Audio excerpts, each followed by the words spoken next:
সেবাশ্রয় কোনো মামুলি দুর্নীতি নয়, আমাদের তদন্ত করার ক্ষমতা নেই। এর পেছনে কালো টাকা সাদা করা হচ্ছে কিনা সেটাও দেখতে হবে। সেবাশ্রয়ের প্রভাব কি ছিল সেটাও দেখতে হবে। সেবাশ্রয় ক্যাম্পের দুর্নীতি নিয়ে তদন্তের দাবি তুলেছেন ঋতব্রত ব্যানার্জি। ধর্মতলায় নিট সংক্রান্ত আন্দোলন ঘিরে সাংবাদিকদের ওপর হামলার অভিযোগকে কেন্দ্র করে রাজ্যের রাজনৈতিক মহলে তীব্র বিতর্ক শুরু হয়েছে। ঘটনাকে ঘিরে একদিকে যেমন প্রশাসনের কড়া অবস্থানের বার্তা সামনে এসেছে, অন্যদিকে বিরোধী শিবিরও এই হামলার তীব্র নিন্দা করেছে। সাংবাদিকদের নিরাপত্তার প্রশ্নে কঠোর পদক্ষেপের দাবি তুলে আন্দোলনের নামে বিশৃঙ্খলা বরদাস্ত করা হবে না বলে স্পষ্ট বার্তা দিয়েছেন বিরোধী দলনেতা ঋতব্রত ব্যানার্জি। একই সঙ্গে তিনি এসএফআই নেতৃত্বের ভূমিকাও প্রশ্নের মুখে তুলেছেন। শনিবার বিধানসভায় ঋতব্রত ব্যানার্জি সাংবাদিক সম্মেলন করে অভিষেক ব্যানার্জি এবং তার সেবাশ্রয় নিয়ে বিস্ফোরক মন্তব্য করেন। তিনি বলেন, সেবাশ্রয় কোনো মামুলি দুর্নীতি নয়, আমাদের তদন্ত করার ক্ষমতা নেই। এর পেছনে কালো টাকা সাদা করা হচ্ছে কিনা সেটাও দেখতে হবে। সেবাশ্রয়ের প্রভাব কি ছিল সেটাও দেখতে হবে। সেবাশ্রয়ের সীমাবদ্ধ নেই, লিখিতভাবে অভিযোগ জানাবো তদন্তকারী সংস্থাকে। কি বলছেন বিরোধী দলনেতা ঋতব্রত ব্যানার্জি, শুনবো। দেখুন, আমরা তো সরকারের কাছে ওয়াচডগের ভূমিকা পালন করে সরকারকে মনে করাবো যাতে ব্যবস্থা নেওয়া হয়। সেবাশ্রয়, আমি আগেও বলেছি, এটা শুধুমাত্র একটা নিছক মামুলি দুর্নীতি নয়, আমাদের তদন্ত করার ক্ষমতা নেই। সেবাশ্রয়ের একটা লার্জার ইমপ্লিকেশন রয়েছে।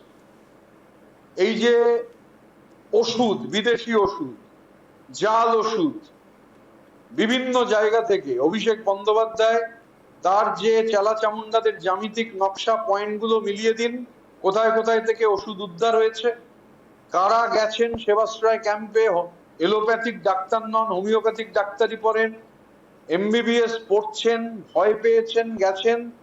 এবং এটা, এই যে সেবাশ্রয়, এটার পেছনে কালো টাকা সাদা করার কোনো বিষয় আছে কিনা এটা একমাত্র কম্পিটেন্ট অথরিটি, তারা হচ্ছে জাজ করতে পারবেন। আমরা জাজ করার কেউ নই। কিন্তু যা হয়েছে তা ভয়ানক। মানুষের অঙ্গহানি হয়েছে সেবাশ্রয়ের নামে। এখন এই যে সেবাশ্রয় যখন চলছিল, অন্যভাবে নেবেন না, আপনাদের মধ্যে অনেকে আছেন মনে হচ্ছিল সেবাশ্রয়টা তাদেরই কার্যক্রম, এমন তারা উৎসাহ দেখাচ্ছিলেন। ফোন করেছি, বলছে না আজকে কিছু হবে না, ডায়মন্ড হারবার যেতে হবে, সেবাশ্রয় আছে। তো তারাও হচ্ছে কিন্তু দায় এড়াতে পারেন না। আর বিশেষ করে ডিজিটাল মিডিয়া নানান ধরনের, সেই ডিজিটাল মিডিয়ার তো এজেন্ডা থাকে। আমি তো বলেছি আপনাদের, আমি দিল্লি যাচ্ছি সামনের সপ্তাহে, আমাকে কিছু ডিজিটাল মিডিয়া সম্পর্কে অভিযোগ আমাকে জানাতে হবে। কয়লার টাকা, গরুর টাকা, বালির টাকা, ডোলোমাইটের টাকা, সেবাশ্রয় ওই সব ডিজিটাল মিডিয়ার কোনো রোল ছিল কিনা, কিছু এলটিটি, সেই প্রভাকরণ ছিল। এখন এলটিটির আদলে নানান ধরনের হচ্ছে এরকম ডিজিটাল মিডিয়া অপারেট করছে। বা ধরুন সংবাদ মাধ্যমের কেউ কেউ হঠাৎ করে সংবাদ মাধ্যমের চাকরি ছেড়ে দিয়ে নিউজ সেক্রেটারিয়েট বিল্ডিং এ, কি 4 তলায় না 5 তলায়, মন্ত্রীদের থেকে একটা বড় ঘর দখল করে বসে পড়লেন। নবান্নতেও বসছেন, ক্যামাক স্ট্রিটেও বসছেন, প্রায় হাতেই মাথা কেটে দিচ্ছেন। আমারও এই অভিজ্ঞতা আছে। আমি তো তাদের সম্পর্কেও কমপ্লেন করব যে এদেরও হচ্ছে আতশ কাচের তলায় আনা হোক। এরাও হচ্ছে সেফ হ্যাভেনে ইনভেস্ট করেছেন কিনা, সেফ হ্যাভেনে পালিয়ে যেতে চাইছেন কিনা, নানান ধরনের বিদেশি ভাষা শিখছেন কিনা। এরা অন্তত আমার অভিজ্ঞতা, আমার সঙ্গে এমন ব্যবহার করেছেন যেন আমি কুকুর ছাগল, আর এরা হচ্ছে মনিব। আন্দোলনের নামে একাংশের উদ্দেশ্য ছিল অরাজকতা সৃষ্টি এবং লুটপাট চালানো বলেও অভিযোগ করেছেন ঋতব্রত ব্যানার্জি। তিনি বলেন, তিনি নিজেও একসময় এসএফআই এর সর্বভারতীয় নেতা ছিলেন এবং সংগঠনের কার্যপদ্ধতি সম্পর্কে তার যথেষ্ট অভিজ্ঞতা রয়েছে। সেই অভিজ্ঞতার ভিত্তিতেই তিনি দাবি করেন, ভিডিও ফুটেজে দেখা যাচ্ছে সাংবাদিকরা আক্রান্ত হলেও সংগঠনের দায়িত্বশীল নেতারা কার্যকর ভূমিকা না নিয়ে ঘটনাস্থল ছেড়ে নিরাপদ দূরত্বে সরে যাচ্ছেন। এই প্রসঙ্গে তিনি শ্রমিক লাহিড়ীর ভূমিকাও প্রশ্নের মুখে তোলেন। ঋতব্রত ব্যানার্জির দাবি, ভিডিওতে দেখা গিয়েছে সাংবাদিকদের ওপর হামলার ঘটনা চলাকালীন শ্রমিক লাহিড়ী হাসি মুখে ঘটনাস্থল থেকে সরে যাচ্ছেন। তার মতে এমন আচরণ অত্যন্ত দুঃখজনক এবং দায়িত্ব জ্ঞানহীন। কি বলছেন বিরোধী দলনেতা ঋতব্রত ব্যানার্জি, শুনবো। ডিসক্রেডিট বা যখন হুলিগানিজম হলো যেটা হয়েছে, এটাকে অ্যানার্কি বলে। যে ধরনের লাঠিতে পতাকা লাগানো হয়েছে, ওগুলো পতাকা লাগানোর লাঠি নয়, ওগুলো মারপিট করবার লাঠি। ওগুলো নির্দিষ্ট পারপাস রয়েছে, অর্গানাইজড ওয়েতে আক্রমণ হয়েছে। এবং এই আক্রমণে আপনি যার কথা বলছিলেন, আমিও এসএফআই এর সর্বভারতীয় সাধারণ সম্পাদক ছিলাম, ওনার থেকে বেশি সময় ছিলাম।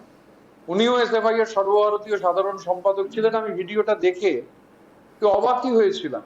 ওই রকম তাণ্ডব চলছে, আর ঘটনাচক্রে মাখনবাবুই আক্রান্ত হচ্ছিলেন।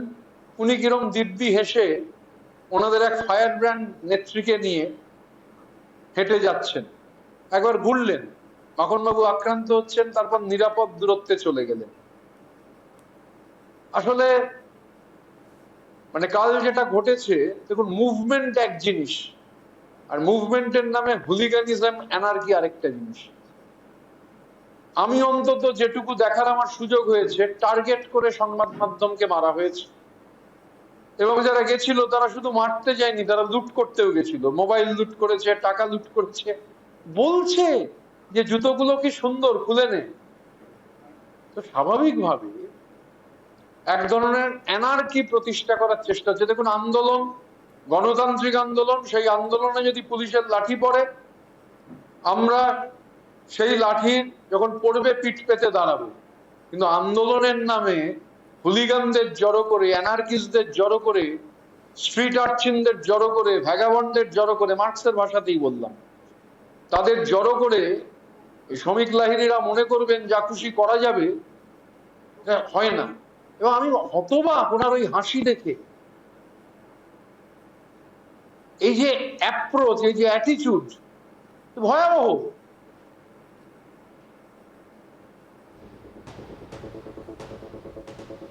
সেবাশ্রয় কোনো মামুলি দুর্নীতি নয়, আমাদের তদন্ত করার ক্ষমতা নেই, এর পেছনে কালো টাকা সাদা করা হচ্ছে কিনা সেটাও দেখতে হবে।